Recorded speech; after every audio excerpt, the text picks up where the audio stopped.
qu'est-ce que je veux dire, c'est que toute la semaine, j'ai pu rouler électrique. 100% électrique, toute la semaine. Moi, je trouve que c'est un véhicule qui était surprenant parce que, justement, on l'a essayé avec la nouvelle technologie et tout. Je trouve que c'est un de ceux, je ne sais pas si tu es d'accord avec moi, qu'on a eu à l'essai qui gérait le mieux son mode hybride. Je trouve que c'est celui qui offrait le plus de performance côté gestion, batterie et gaz.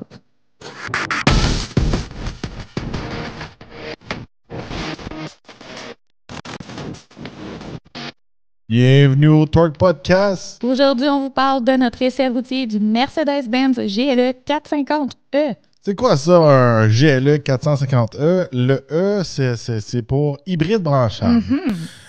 Puis aujourd'hui, on le dit souvent, on aime quand même les hybrides branchables. On trouve que c'est une bonne alternative pour les gens qui sont pas tout à fait prêts à avoir un véhicule 100% électrique, puis s'habituer à recharger leur véhicule, tout ça, sans avoir les limites, je pourrais dire l'anxiété d'autonomie. Mais la part des gens, ils font comme « Ah, les hybrides branchables, ça ne performe pas, puis en fin de compte, ça ne donne pas tant que ça. » Là, c'est vraiment, je pourrais dire, le hybride branchable qu'on a eu à l'essai de nouvelle génération, je pourrais dire. Oui. Pas une vieille technologie. Souvent, les moteurs qu'on a un peu à l'essai, hybride branchable, ça fait longtemps que ça existe. Oui. Et plus longtemps que vous pensez. Tu sais, des fois, quand on a un Ford ou un Hyundai ou un Kia, les moteurs qu'ils ont là-dedans, ça fait longtemps que ça existe. Oui. Puis, je le dis des fois, c'est des moteurs qui sont fiables, c'est des moteurs qui vont bien, puis ces choses-là.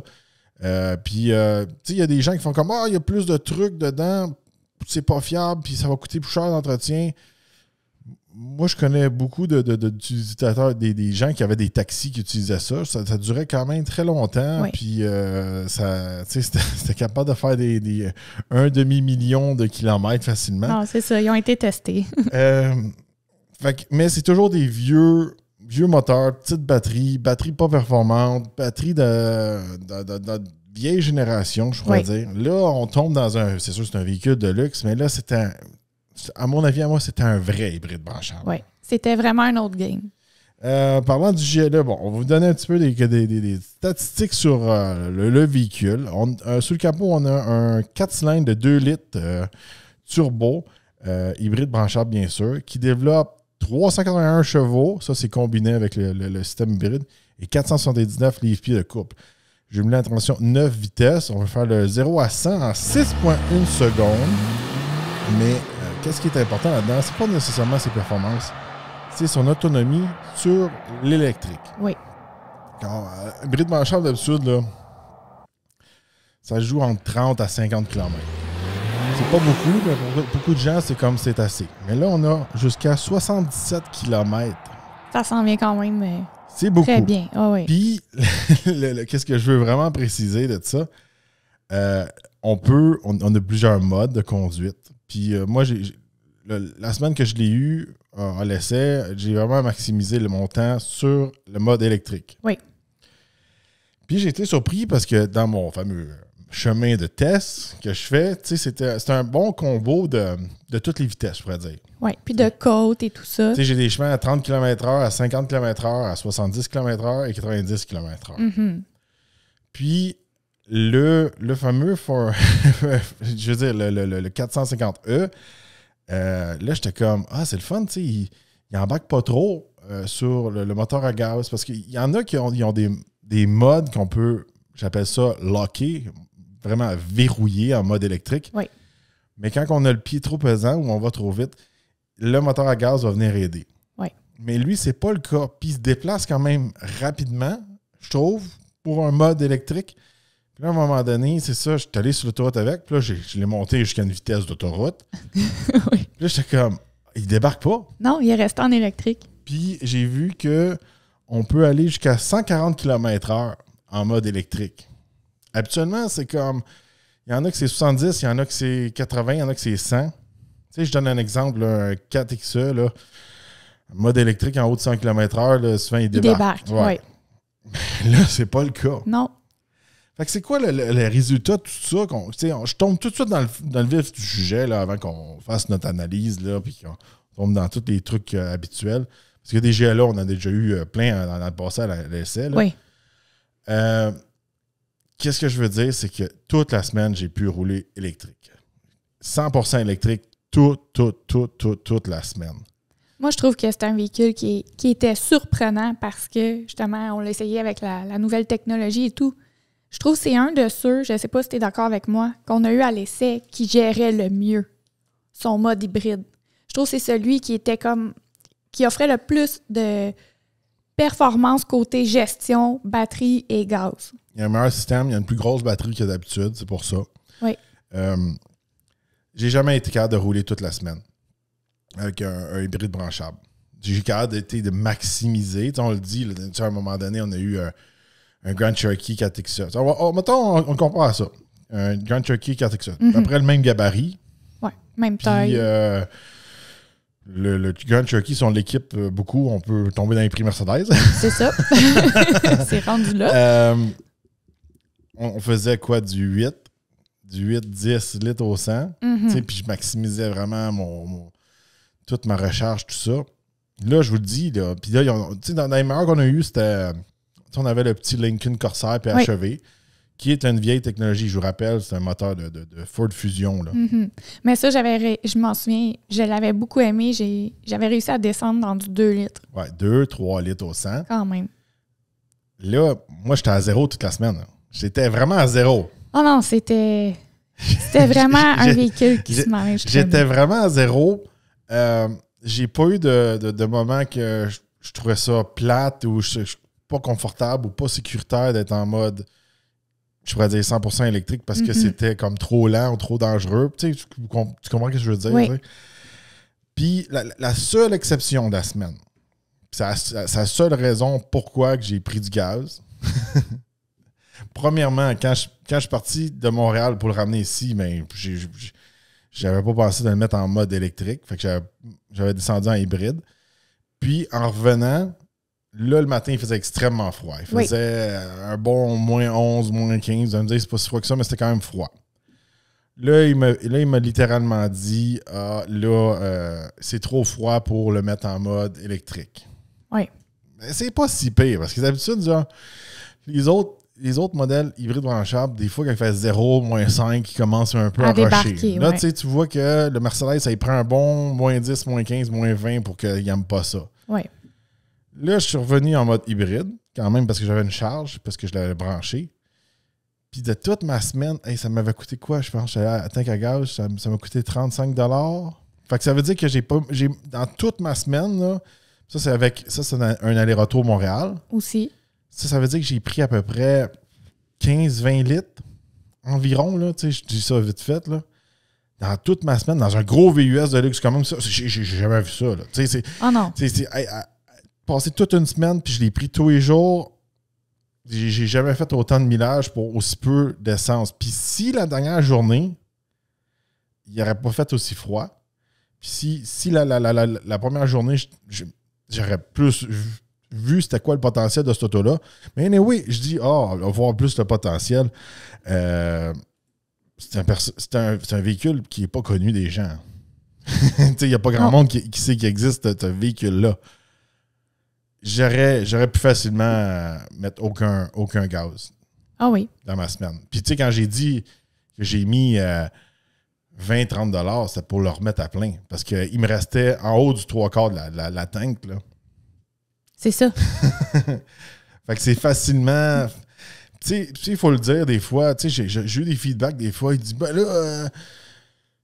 je roule tout le temps électrique avec mon hybride branchable. Puis là, à un moment donné, il me demande que le moteur à gaz prend. Puis là, je prends du gaz. Puis là, ils sont comme choqués de prendre du gaz. C'est normal qu'à un moment donné, si tu roules tout le temps électrique, puis il est jumelé à un moteur à gaz, que le système fait comme, oh là, tu sais, c'est pas bon pour le moteur à gaz. Il faut qu'il roule un peu. C'est ça. C'est de la mécanique. C'est les gens... Faut comprendre ça, là. L'affaire qu'il y a, c'est que... Comment je veux dire? Moi, je trouve qu'un auto, c'est pareil comme un corps humain. T'sais, ça respire, ça a un cœur, ça a de l'huile, du sang. Je trouve que ça ressemble, surtout un moteur à gaz, tout ça, je trouve que ça ressemble vraiment à un être humain. Quand tu comprends le principe de comment que ça fonctionne. Mais tu sais, à un moment donné, tu peux pas jouer au petit Joe connaissant, au docteur, quand tu connais même pas comment ton système nerveux, ton système de sang, puis où ce qui est ton cœur, tout ça, ne fonctionne pas. Fait que la part des gens, ils n'ont aucune idée comment un commentaire marche, mais ils font semblant de savoir comment que ça marche. Oui. Tu sais, qu'est-ce qui te choque plus que ton moteur, ton véhicule te dise? Parce qu'il se manage comme il faut, de dire là, tu dois utiliser un peu ton moteur à essence pour pas qu'il s'en crasse, etc. Ou qu'il dise rien, puis ton moteur casse. Qu'est-ce que tu préfères? Non, mais c'est sûr qu'il faut que ça roule. C'est de la machinerie. Tu sais, souvent, je tombe dans un sujet qui n'a pas rapport. Ben, souvent, je suis des gars qui essayent beaucoup des supercars, ces affaires-là. Puis, ils disent que Ferrari a une mauvaise réputation, puis telle autre marque est plus fiable. Le pourquoi que souvent que Ferrari a une mauvaise réputation, c'est parce que les gens qui appartiennent des Ferrari, ils les utilisent pas assez. Ouais. Quand tu n'utilises pas assez ton véhicule, mais des fois, ça vient sortir des bobos qu'il n'y a pas. C'est ça. Mais il y a beaucoup de gens, en tout cas, qui disent qu'une Ferrari qui est utilisée régulièrement est très fiable. Oui. En tout cas. Il faut savoir s'en occuper. Le modèle qu'on avait à l'essai, le prix de base, je pense, pour un hybride branchable, 450E, est de 90 100 $. Et le modèle qu'on avait à l'essai était de 102 630 $. À ce prix-là, je trouve que c'est une belle alternative au EQE. Oui. Je sais que c'est pas le même prix. Je sais que le EQ... Mais le EQE, il jouait quand même dans les mêmes prix de base. On est équipé. Celui qu'on avait à l'essai était comme 120, 130. Vite fait comme ça, là, on reste dans la gamme Mercedes. Là. Toi, Eve, lequel que tu choisirais entre le EQE et le GLE hybride branchable? Pour vrai, je trouve tellement que le GLE hybride branchable répond déjà à plusieurs besoins de monsieur, madame, tout le monde. Je trouve que les gens vont vouloir être environnemental puis rouler électrique. On peut le faire. Mais s'il y a un problème, on a aussi notre moteur à gaz en backup.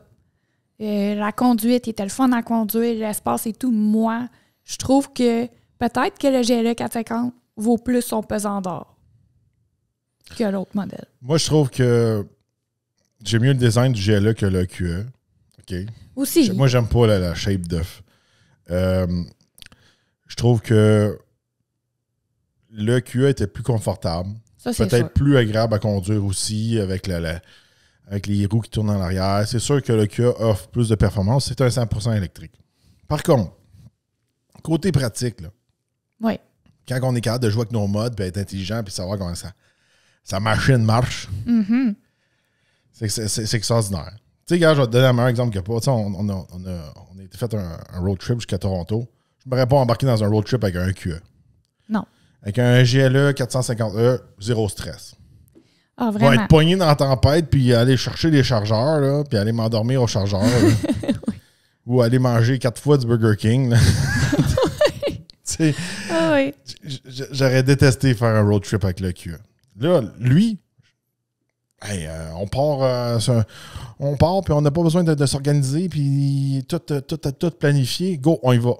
On va se dire vraie chose. Tous les véhicules comme électriques, hybrides branchables, tout ça de luxe, c'est tout. Souvent, on les essaie, puis les gens sont comme, oh mon Dieu, c'est cher. C'est dans les 150 000, 175 000, 160 000, 180 000. C'est cher. Là, on vous parle d'un véhicule vraiment très bien équipé pour le prix. Oui, il manque rien. Il manquait rien, là. Fait que là, c'est 102 000, puis il offre ça, puis sans niaiser, moi, j'ai été surprise parce que, je le dis, là, le dernier véhicule hybride branchable que j'avais aimé, c'était le petit Lincoln Corsair. Oui. Celui-là le surpasse. Oui, puis tu sais, le Corsair, il n'y a pas de performance. Là. Non, il y a pas. Lui, il y a tout. Il y a de la performance, puis il en offre vraiment beaucoup pour le prix. Et c'est le véhicule, moi, je le dis, à mon avis, à moi, jusqu'à aujourd'hui, c'est le véhicule hybride branchable le plus performant et celui qui gérait le mieux. Oh, c'est le meilleur de son loin. Côté électrique. C'est le meilleur véhicule hybride branchable qu'on a eu à l'essai présentement. Le Mercedes-Benz GLE 450E.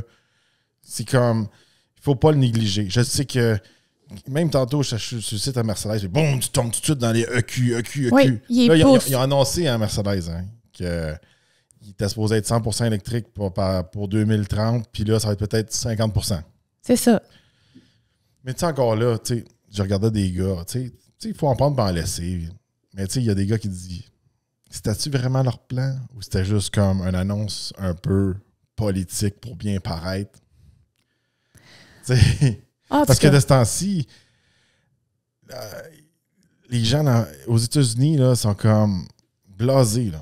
Ils ont tellement forcé, ils ont tellement écœuré pour avoir des véhicules électriques. Tout le monde là, ça drop. Là. Ils ont même arrêté là, la production des Lightning parce qu'il y a un problème à régler, on ne sait pas trop quoi.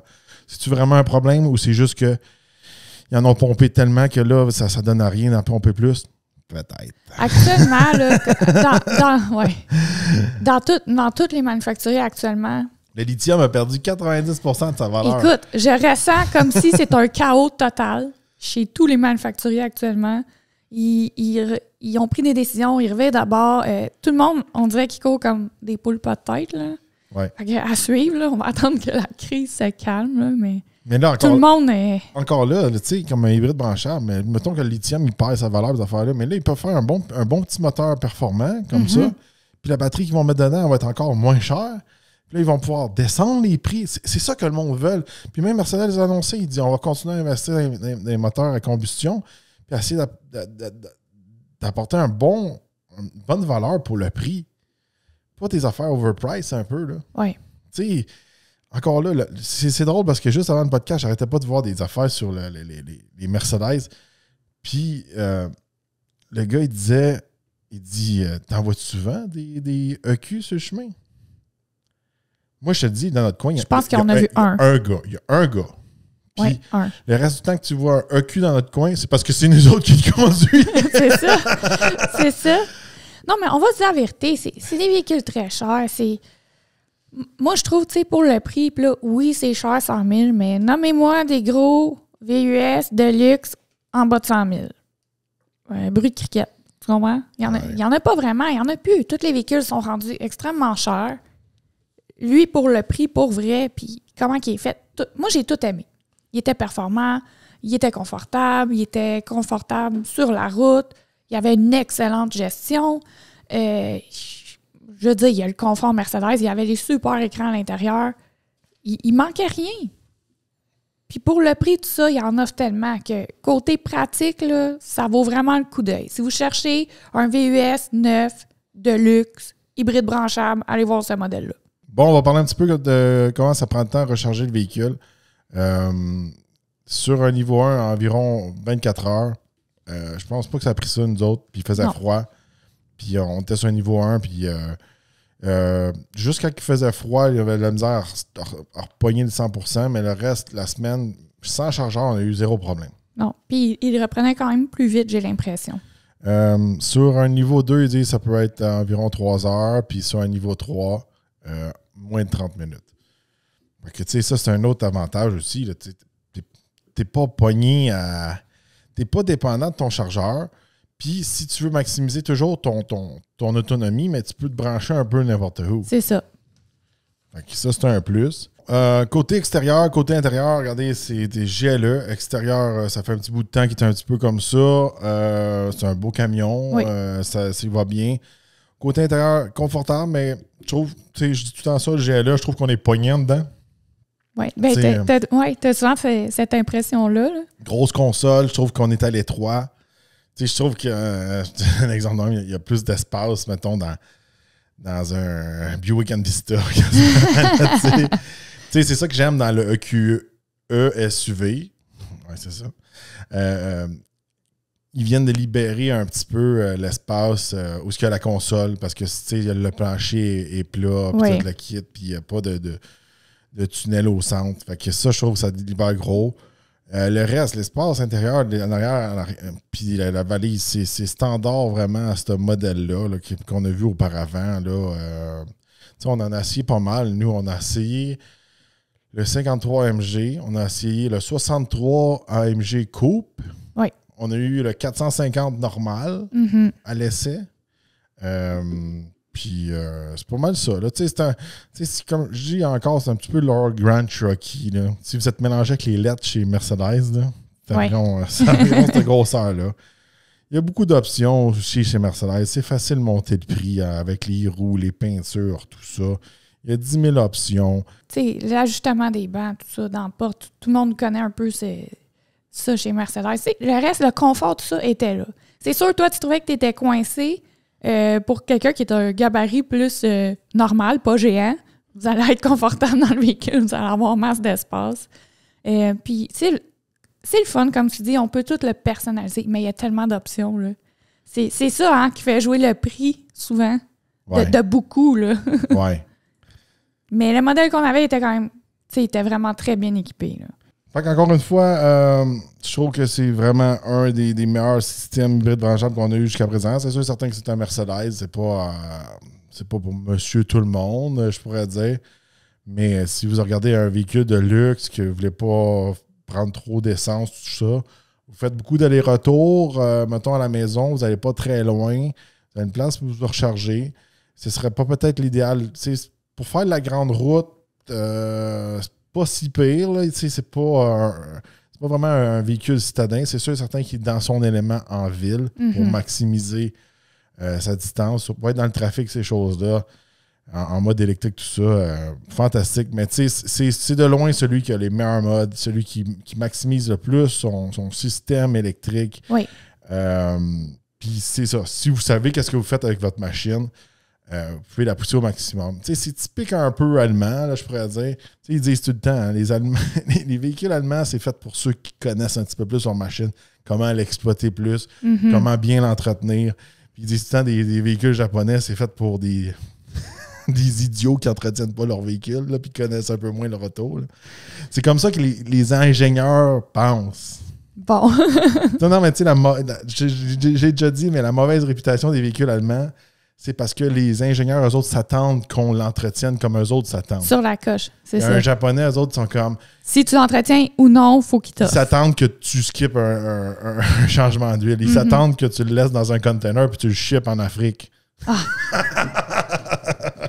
Aïe, aïe, aïe, hein, ça, on n'embarquera pas là-dedans. Ouais. Non, mais pour vrai, tu sais, moi, j'en ai justement des abonnés qui m'ont demandé dernièrement, véhicule hybride branchable, qu'est-ce que tu conseilles? Là, je leur parlais, on va voir le petit Lincoln Corsair, si t'aimes ça, c'est sûr qu'il était pas super performant, tu sais, côté puissance. Là. Il y a des gens qui s'en foutent. Il y en a qui s'en foutent, là. Mais là, pour ceux qui sont comme, ouais, il manquait un peu de puissance ou je suis pas certain ou quoi, ben celui-là. Moi, je trouve que ça vous en donne un petit peu plus pour votre argent. Vraiment. Que le QE SUV. Puis le QE SUV, ça vient juste sortir, ça n'a pas une super valeur de revente. On dirait que si ça bug, ça va bugger fort. Là. Ça, c'est juste moi. Là, c'est un feeling. C'est un feeling. Là, qu'il y a tellement de gadgets. C'est juste que celui-là, on dirait qu'il est... Il est plus sécurisant. On dirait qu'il est plus solide. Peut-être qu'il va péter puis il sera pas fiable. Là. Mais c'est juste que je trouve que c'est vraiment une perle rare que personne vraiment mette le spotlight dessus. Non, puis les gens, on dirait qu'ils essayent de cacher un peu ce véhicule-là pour... encore donner la priorité aux véhicules électriques, mais c'est très solide. Oui. Alors, dites-nous dans les commentaires qu'est-ce que vous pensez de ce véhicule hybride branchable. Puis, est-ce que vous pensez que dans le futur, il va y avoir des véhicules encore plus performants si on laisse la chance aux manufacturiers d'investir plus? Dites-nous-le dans les commentaires. N'oubliez pas de liker et partager la vidéo et on se retrouve dans un prochain podcast.